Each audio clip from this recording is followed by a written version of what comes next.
College டேஸ்ல எனக்கு வந்து இந்த கவிதை எழுதும் பழக்கம், கட்டுரை எழுத பழக்கம் இருந்தது. தமிழ்னா எனக்கு ரொம்பவுமே இஷ்டம், ரொம்ப விருப்பம். அப்படி நான் சுயமாக எழுதிய, எனக்குள் தோன்றிய கவிதைகள், கட்டுரைகளை உங்களுடன் பகிர்ந்து கொள்ள விரும்புகிறேன். இது என்னோட ஒரு திருப்திக்காக நான் பண்ணிட்டு இருக்கேன். இதுல நீங்க பங்கு பெற்றால் அதை பற்றி மகிழ்பவன் நானாக இருப்பேன். நான் வந்து நவம்பர் மாதம் 1971 வருடம், அப்பதான் காலேஜ்ல ஸ்டூடெண்டா இருக்கேன். 1971 நவம்பர். அப்போ அப்படி காலாறு நடந்து போய் ஒரு பார்க்ல உட்கார்ந்துட்டு இருக்கச்சே எல்லாமே விசித்திரமா இருந்தது. எல்லாத்துக்குள்ளயுமே ஒரு அற்புதமான ஒரு நளினம், ஒரு அழகான சிமெட்ரி எல்லாமே இருந்தது. அதை பார்த்த உடனே எனக்குள்ள தோன்றிய வரிகள் தான் இது. இதுக்கு இந்த கவிதைக்கு நான் வந்து இறைமைன்னு தலைப்பு கொடுத்திருக்கேன். இப்ப நீ கேட்கிறேன், இப்ப கேளுங்க.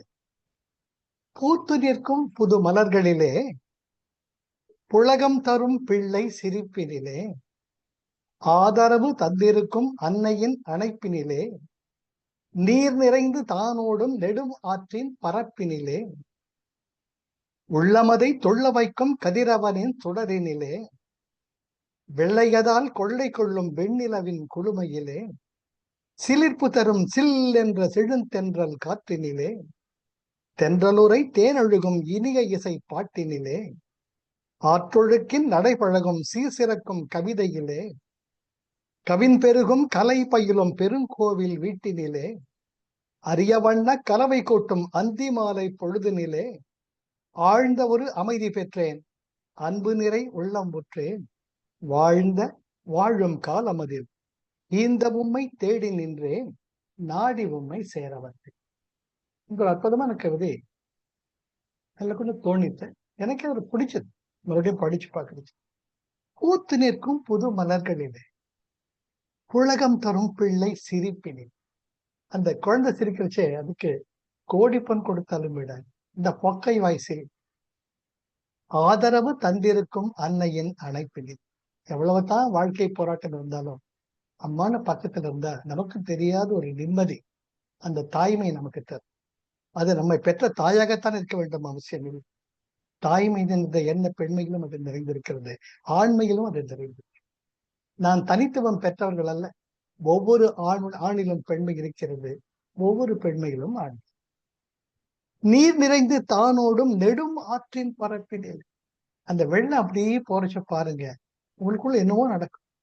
அந்த ஹரித்வார்ல கங்கை நதி பருகி போறச்ச உங்களுக்குள்ள ஒரு அற்புதமான இன்பம், சொல்ல முடிய வார்த்தைகளில் விளக்க முடியாத ஒரு சுதந்திர உணர்வு, ஒரு வேகம், உற்சாகம் பொங்கிக்கிட்டு வரும். உள்ளமதை துள்ள வைக்கும் கதிரவனின் சுடரி. காலை கதிரவனினுடைய உதயத்திற்கு இணையாக எதுவுமே கிடையாது. அது அப்படியே மெய்மறந்து போயிடுவோம். நான் வெள்ளையதால் கொள்ளை கொள்ளும் வெண்ணிலவின் குழுமைகள். அந்த பௌர்ணமி அன்னைக்கு நைட்டு பீச்சில் உட்காந்து பாருங்க, அப்படியே அந்த அலைகடல அந்த வெண்ணிலவினுடைய பிம்பம் அழகா அப்படியே ஒரு படகு போல துள்ளி துள்ளி வரும். அந்த வெண்மையை பார்த்துட்டே இருந்தோம்னா மாறி மாறி அந்த பூரண நிலவு, சில்லென்ற காற்று, அந்த குளுமையான ஒரு நமக்குள்ள அந்த குளிர்ச்சியை சிலிர்ப்பு தரும் சில்லென்ற செழுந்தென்றல் காற்று நீர். மழை பெஞ்சு முடிச்ச உடனே சில்லுன்னு காத்தடி அது நம்மளை அப்படியே தழுவிட்டு போறச்ச அடாடாடாடா என்ன சுகம்டா கடவுளே அவருடைய உணர்வை நான் உணர்ந்திருக்கேன். எனக்கு ரொம்ப இஷ்டம். தென்றலுரை தேனொழுகும் இனிய இசை பாட்டினில். ஒருத்தர் ரொம்ப சுகமா சுதி சுத்தமா நல்ல தாள நயத்தோட பாடுறச்சே அது இனிமையே தனி. கண்கள் மூடிட்டு கேட்கறச்ச தெய்வீகமா இருக்கவங்களுக்குள்ள ஏதோ ஒரு சுகம் தெரியும். தென்றலுரை தேனொழுகும் இனிய இசை பாட்டினிலே, ஆற்றொழுக்கின் நடைபழகும் சீர்சிறக்கும் கவிதைகள். அந்த எதுகை மோனையோட கூடிய அந்த தேவாரம், அது போல 4000 திவ்ய பிரபந்தம், எத்தனையோ சித்தர்கள் பாடல்கள், புலவர்கள், எத்தனை ஆன்றோர்கள் சான்றோர்கள் பாடி வைத்த அந்த கவிதையெல்லாம் படிக்கிறச்ச அந்த எதுகை மோனை அழகு ரொம்ப அழகா இருக்கு. அதுல அப்படியே நம்ம லயிச்சு போயிடும்.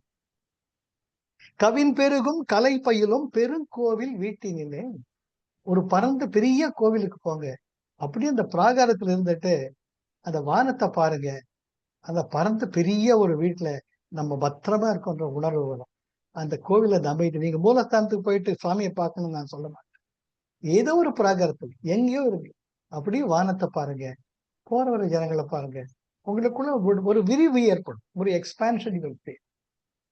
அரிய வண்ண கலவை கூட்டும் அந்தி மாலை பொழுதிலே, அந்தி மாலை பொழுதுல அந்த வானத்தை பார்த்தீங்கன்னா, எந்த கலைஞன் தன் வண்ண தூரிகையால் எண்ணற்ற அற்புதமான ஓவியங்களை படைக்கிறான். இப்ப இருக்கிற அடுத்த நிமிஷம் மாறுது. அந்த சுகத்தை பார்த்துக்கிட்டே இருந்தீங்கன்னா உங்களுக்குள்ள அந்த சுகத்துக்கு இடையே கிடையாது. ஆனந்தம் அப்படியே வரும். இதெல்லாம் பார்க்கிறச்ச ஆழ்ந்த ஒரு அமைதி பெற்றேன், அன்பு நிறை உள்ளம் முற்றேன், வாழ்ந்த வாழும் காலமதில் இந்த உம்மை தேடி நின்றேன், நாடி உம்மை சேர. எனக்கு இந்த மனித பிறவின்னு ஒன்று கொடுத்து இத்தனை அழகு, எத்தனை கோடி இன்பம் வைத்தாய் எங்கள் நிறைவா, சித்தினை அசித்துடன் இணைத்தாய், அங்கே சேருமாய் பூதத்தில் வியனுலகமைத்தாய், அத்தனை உலகமும் வண்ண களஞ்சியம், ஆஹா பல பல அழகுகள் படைத்தான்ட்டு மகாகவி பாரதி சொன்னதை நம்ம நிச்சயமா உணர முடியும். அந்த சித்தும் அசித்தும் சேர்றச்சத்தானே இத்தனை அழகான ஒரு படைப்பை நாம் இருக்கோம். அந்த படைப்புல நாம் இருந்துட்டு ஐம்பொறிகளும் உய்த்து உணரக்கூடிய ஒரு சுகம் இருந்ததுன்னு அதை விட வேறு பெரிய பாக்கியம் என்ன. இந்த உம்மை தேடி நின்றே, இதனுடைய அடிப்படையில் நீ இருக்கியே, இத்தனை பெரிய கலைஞனாக நீ இருக்கிறாயே, உன்னை நான் எப்படி உணர்வது? நீ படைத்த படைப்புகளை பார்க்கிறேன், அந்த படைப்பில் என்னை நான் இழக்கிறேன், அந்த படைப்பில் நான் லயித்து போகிறேன். ஆனால் படைப்பாளியாக உன்னை நான் பார்க்க முடியுமா, உணர முடியுமா? அந்த உணர்வை எப்பொழுது நான் பெறுவது? அதுதான் எனக்குள் இருக்கக்கூடிய தேடல். இந்த உம்மை தேடி நின்றேன், நாடி உம்மை சேர. ஆக அற்புதமான அந்த இறைமை ஒவ்வொன்றிலுமே இருக்கு, ஒவ்வொன்றிலும் இருக்கு. மரத்தை மறைத்தது மாமத யானை, மரத்தில் மறைந்தது மாமத யானை, பரத்தை மறைத்தது பார்முதல் பூதம், பரத்தில் மறைந்தது பார்முதல். அடிப்படையாக இருக்கக்கூடிய அந்த இத்தனை எண்ணறிய கோடிக்கணக்கான அண்டாண்ட கோடி பிரபஞ்சத்துல அதை படைத்த ஒரு படைப்பாளி இருக்கிறாரே, அவர் தன் படைப்பிலேயே ஒழித்துக் கொண்டிருக்கிறார். அதுதான் கடவுள். எல்லாவற்றையும் கடந்தும் எல்லாவற்றுக்குள்ளும் இருக்கக்கூடிய அந்த உணர்வு நிலைப்பட்டதுதான் இறைவன். இது எனக்கு ரொம்ப பிடிச்ச ஒரு கவிதை. உங்களோட நீ ஷேர் பண்ணது ரொம்ப சந்தோஷமா இருக்கு. நீங்க விரும்பி கேட்டது ரொம்ப நன்றி. ஜெய் குரு.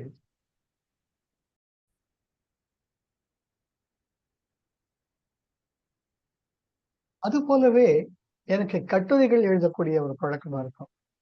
இது 2000 ஆண்டு செப்டம்பர் 4ஆம் தேதி எனக்குள்ள ஏதோ ஒரு உணர்வு வந்தது. என்னன்னா இந்த உலகம், இது என்ன படைப்பு, நான் எதுக்காக வாழ்ந்துட்டு இருக்கேன், நான் என்ன பயணத்தை தொடர்ந்து கொண்டிருக்கிறேன். அது தொடர்பதான் இந்த ஒரு கட்டுரை எனக்குள்ள வெளிப்பட்டது. அதுக்கு எனது பயணம் அப்படின்னு தலைப்பு கொடுத்தேன். நான் படிக்கிறேன், என்னோடு சேர்ந்து பயணியுங்கள். எனது பயணம் உங்களது பயணமாக இருக்கும் காலையில் எனக்கு மகிழ்ச்சி. பறந்து விரிந்த வானமும் நீண்டு நிறைந்த கடலும் ஓங்கி உயர்ந்த மலையும் பார்த்த மாத்திரத்தில் ஒரு இனம் புரியா வியப்பையும் அமைதியையும் நமக்குள் ஏற்படுத்துகிறது. மனம் ஒருமுகப்பட்டு உட்குவிந்து விடுகிறது. அங்கே நம் புலன்கள் ஒருமித்து போகிறது. பிரகாசமான ஒளியில் கண்கள் தெரிவதில்லை. பலத்த பேரிடி ஓசையில் மற்ற பேச்சுக்கள் காதுகளில் கேட்பதில்லை. மிகுந்த இனிப்பை உண்ட பின் வாய்க்கு ருசி தெரியும். ஆக ஒரு வரையறைக்கு உட்பட்டே நம் புலன்கள் செயல்படுகின்றன. இப்புலன்களை சார்ந்தே நாம் வாழ்கிறோம். இவற்றை சார்ந்தே இது சரி, இது தவறு, நான் பணக்காரன், நீ ஏழை, நான் புத்திசாலி, நீ முட்டாள் என்ற முடிவு செய்து நம் வாழ்க்கை பயணத்தை தொடர்கிறோம். புலன்கள் அடங்கிய இந்த உடல் என்ற எல்லையை தாண்டி மனம் விரியும் போது, புலன்கள் அடங்கிய இந்த உடல் என்ற எல்லையை தாண்டி மனம் விரியும் போது, மற்றைய மனிதர்களும் நம்மை போன்றவர்களே, மற்றைய உயிரினங்களும் நம்மை போல வாழ உரிமை உடையனவே என்று மனம் விரிந்து சிந்திக்கும் போது, அன்பு என்ற சக்தி ஊறும் போது, மனம் மேலே சொல்லப்பட்ட விதமாக உட்குவிந்து ஒருமுகப்பட்டு ஆழ்ந்த அமைதியை உணர்ந்து அதில் நிலைப்பாடு கொள்க. கடல் ஆழ்ந்து அமைதியா இருப்பினும் கரையில் மோதும் அலைகள் ஆர்ப்பரித்து ஒலி எழுப்பி ஆரவாரம் செய்கிறது. கரை என்ற எல்லை தடுக்கும் போது மோதலும் எதிர்ப்பும் தெரிவிக்கும் அதே அலை தன்னை தானே உணரும் பொழுது, அடடா, நான் அந்த ஆழ்கடலின் அங்கம் அல்லவா, அதில் ஒரு பகுதி அல்லவா, அதோ நான் மத்தியில் எவ்வளவு அமைதியா இருக்கிறேன், இந்த கரையும் என்னை படைத்த அதே இறைவனின் படைப்புத்தானே, இதுதான் ஆண்டவனின் ஓயாத விளையாட்டோ என்று எண்ணுகிறது. எதிர்ப்புடன் வேகத்துடன் மோதிய அதே அலை தான் உண்மையில் ஒரு பெரிய கடலின் ஒரு அங்கமே என்ற ஞானம் பெற்றதினால் மறுபடியும் கரை மீது மோதும் பொழுது, அடடா, இதுதான் இயற்கை போலும் என்று இறைவனின் படைப்பின் நியதியின்படி கரையை தழுவிச் செல்லுகிறது. மோதி தன்னுடைய எதிர்ப்பை தெரிவித்த வேகத்துடன் பாய்ந்த அதே அலை இப்பொழுது அதே கரையை தனக்குள் ஞானம் வைத்த பொழுது தழுவிச் செல்கிறது, அன்பால் அணைத்துக் கொள்கிறது. வேகம் அங்கே விவேகமாகிவிட்டது. வேகமானது அங்கே விவேகமாகிவிட்டது. இப்போது அந்த அலைக்கு அகம்பாவம் இல்லை. கரையோடு ஒத்து வாழ, இயற்கையோடு இயைந்து வாழ முனைகிறது. அங்கே ஆணவம் இல்லை, நான் என்ற தன்முனைப்பு இல்லை. நம் வாழ்க்கையும் அது போலவே கோள்கள் பலவும் தம் நிலை பிறழா வண்ணம் இந்த பேரண்டத்தில் ஒரு மாபெரும் இறை சக்தியின் ஆணைப்படி இயங்கிக் கொண்டிருக்கின்றது. ஓரறிவு படைத்த உயிர் முதல் 6 அறிவு படைத்த மனித பிறவி முடிவாக ஒரு நியதிக்கு உட்பட்டே வாழ்வை ஒவ்வொரு நிகழ்வும் இயங்கி வருகின்றன. நாம் உண்மையில் புலன்களால் ஆன இந்த உடலான வீட்டில் வாழும் வாடகைக்காரர்கள் தான். நாம் உண்மையில் புலன்களால் ஆன இந்த உடலான வீட்டில் வாழும் வாடகைக்காரர்கள். சொந்தக்காரர்கள் நம்மை கேள்வி கேட்கக்கூடிய நிலையில் இருக்கிறார்கள். இறைவனின் ஆணை வரும் பொழுது வீட்டை காலி செய்ய வேண்டிய வாடகைக்காரர்கள், குடித்தனக்காரர்கள் தான் நாம். அப்போது உண்மையில் நாம் யார் என்ற வினா எழும்பும் போது எத்தனையோ சித்தர்களும் ஞானிகளும் இது போல் கேட்டு கேட்டு சிந்தித்து சிந்தித்து தம்முள் ஆழ்ந்த பொழுது தோன்றிய உணரப்பட்ட பேருண்மையே ஞானமாகும். ஒரு புத்தன் உணர்ந்தது போல, ராமகிருஷ்ண பரமஹம்சர் உணர்ந்தது போல, விவேகானந்தர் உணர்ந்தது போல, இந்த பேரண்டத்தை இயக்கும் ஆழ்ந்த கடல் போன்ற இறைவனின் தோற்றமாக, அலை போன்ற பகுதியாக என்றுமே அழியாமல் இருக்கும் ஆன்மா தான் நான். இறைவனின் ஒரு பகுதி தான் நான். இந்த உடலில் வாடகை குடியிருக்கும் உண்மையான நான் அந்த ஆத்மாவாக ஒளிர்கிறேன். அந்த ஆத்மா இந்த பேரண்டத்தை ஏற்கும் பேராற்றலின் ஒரு பகுதி என்ற விவேகம் உண்டாகிறது. புத்தரும் ராமகிருஷ்ண பரமஹம்சரும் விவேகானந்தரும் உணர்ந்தது போல நாமும் உணர முயற்சிப்பது தான் நம் வாழ்க்கையின் லட்சியம், குறிக்கோள். அதற்கு முதல் படி இந்த உடலும் புலன்களும் நான் வசிக்கும் வீடு, நான் ஆன்ம ஜோதி என்று நம்பி அதை வாழ்ந்து வாழ்க்கையை பண்படுத்த பயில வேண்டும். ஆண் பெண் என்ற உடல்கள் பசி, பிணி, மூப்பு, இறப்புக்கு உட்பட்டவையே. இவற்றில் வசிக்கும் ஆன்ம ஜோதியானது ஒன்றே ஆகும். எப்படி ஒரு விளக்கில் இருந்து பல பல விளக்குகளை ஏற்றினாலும் முதல் விளக்கின் ஜோதி குறையாமல் அனைத்து சுடர்களும் ஒளி வீசுகின்றனவோ, அதுபோல பல பல உடல் என்ற விளக்குகளின் சுடர்விடும் ஆன்ம ஜோதி ஒன்றுதான். அதை பேசினாலோ எழுதினாலோ போதாது, அதை நாம் உணர வேண்டும்.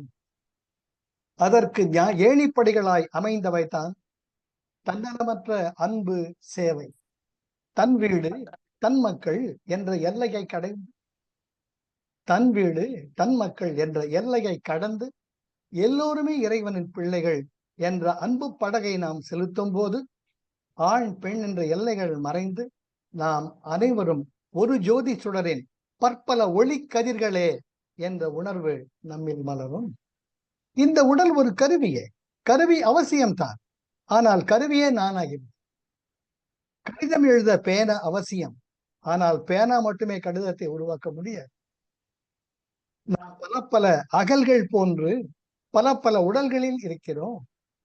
சில பொன்னாலானவை, சில வெள்ளியாலானவை, சில பித்தளைகளாலானவை, சில மண் அகல்கள்.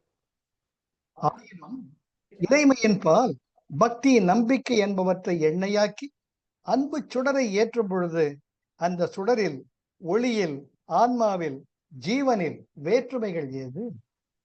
இறை என்ற பேரண்டத்தில் பல கோடி சூரிய பிரகாசம் நிறைந்த பரஞ்சோதியில் பரம்பொருளின் நம் ஆன்ம ஜோதி கலக்கும் பொழுது, அந்த பேரண்ட ஒளியில், அந்த பேராற்றலில் நமக்குள் இருக்கும் அந்த சிற்றாற்றல் கலக்கும் பொழுது, ஐக்கியமாகும் பொழுது, ஒன்றுதான், அனைத்துமே ஒன்றுதான், அனைத்துமே ஒன்றுதான் என்ற உண்மை நமக்குள் தானாக வெளிப்படும். பல பல பிறவைகளில் நாம் பெற வேண்டியது, நம் லட்சியம், குறிக்கோள், அடைய வேண்டிய இலக்கு இது ஒன்றுதான். அதுதான் உண்மை. ஞானம் தன்னைத்தான் அறிதல் என்று நாம் கூறுகிறோம். ஆக அந்த ஞானத்தை தேடி நாம் அனைவரும் பயணிப்பதே நம் வாழ்க்கை பயனாகும். எனது பயணமாக இதை நான் கருதி வாழ்ந்து கொண்டிருக்கிறேன். என் வாழ்க்கை பயணத்தில் ஒரு அங்கமாக நான் பெற்ற அனுபவத்தை, எனக்குள் தோன்றிய உணர்வுகளை உங்களுடன் பகிர்ந்து கொள்வதில் பெருமகிழ்ச்சி அடைகிறேன். நன்றி, வணக்கம்.